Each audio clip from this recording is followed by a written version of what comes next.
The closer they got to the village, the quieter IFEOMA became. Then finally, they reached the entrance. IFEOMA stopped walking immediately. Fear covered her face. "Amika," she said softly, "take the children to my mother's house first. I just remembered my auntie lives nearby. I'll join you shortly." Emeka frowned slightly. "Are you okay?" She forced a smile. "Yes, go ahead." He nodded and left with the children. But IFEOMA remained standing at the entrance alone, watching the village silently, like someone standing between two worlds. Mama IFEOMA was sweeping outside when Emeka arrived. He greeted respectfully. "Good afternoon, Mama." The old woman smiled politely. "Good afternoon. My name is Emeka," he said proudly. "I'm your son-in-law. I came with your grandchildren." The broom slowly stopped moving. "My what?" Emeka smiled nervously.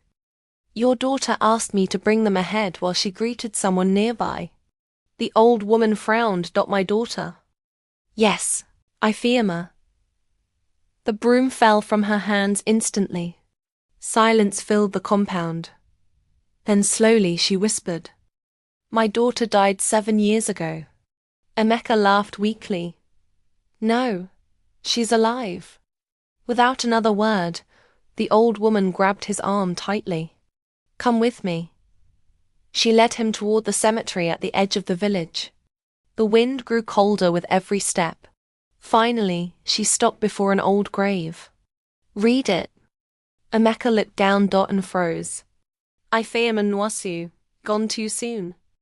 Buried 7 years earlier, his body went cold. Suddenly, every strange thing about IFEOMA began making sense. The fear, the silence. The sadness in her eyes whenever death was mentioned. His voice trembled. If she died. He slowly looked toward the village. "Then who did I marry?" Villagers began running in fear. "The ghost woman. She's disappearing." Emeka's heart nearly stopped. He ran, faster than he ever had before. And when he reached the entrance, he froze. IFEOMA stood alone in the middle of the road. The wind swirled violently around her. Dark shadows slowly rose from the ground beneath her feet. Death had come back for her. IFEOMA looked at Emeka with tears in her eyes. "I only wanted to keep my promise," she whispered. The shadows wrapped around her slowly. Their children screamed and cried. "Mummy." Emeka rushed forward desperately, but his hands passed through her like smoke. IFEOMA smiled sadly at her mother one last time. "I gave you grandchildren, Mama." Then the wind exploded violently, and within seconds, IFEOMA vanished. Gone. Only her wedding ring remained on the ground. Silence covered the village. Mama IFEOMA fell to her knees crying. Emeka slowly picked up the ring with shaking hands. After that day, nobody ever saw IFEOMA again.